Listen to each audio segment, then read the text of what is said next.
కృష్ణుడు చెప్పాడు, ఒకవేళ ఈ విధంగా ఉన్నటువంటి బంగళాకి అగ్ని ప్రమాదం కలిగితే ఏమవుతుంది, పద్దున మండుతుంది అనేటప్పటికల్లా ఒక సొరంగ మార్గం తయారు చేసి మీరు రక్షించుకోవడానికి ఒక మార్గాన్ని చూపాడు.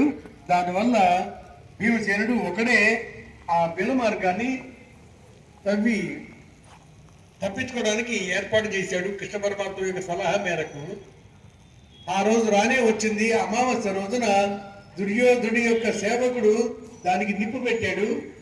ఆ బంగళా అంతా భగ్గున మండింది.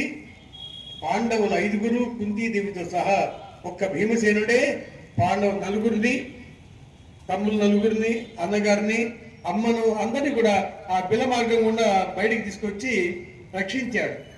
ఆ రోజే గనక భీమసేనుడు కాపాడకపోతే పాండవులు కథ అయిపోయినట్టే కదా. ఆ నరవాసనకు హిడింబాసుడు అనేవాడు ఉన్నాడు.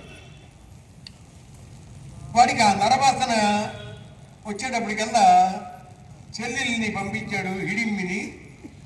అక్కడ ఎవరో మానవులు ఉన్నట్టున్నారు, వాళ్ళని తీసుకురా, మనం ఇద్దరం కూర్చొని భక్షిద్దామని పంపించేటప్పటికల్లా హిడింబి వచ్చింది.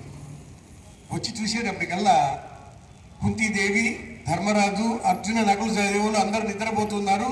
ఒక భీమసేనుడు మాత్రం కావలి కాస్తున్నాడు. ఆ సమయంలో ఆ హిడింబి భీమసేనుడి యొక్క రూపరేఖ విలాసాలు చూసి మోహించింది.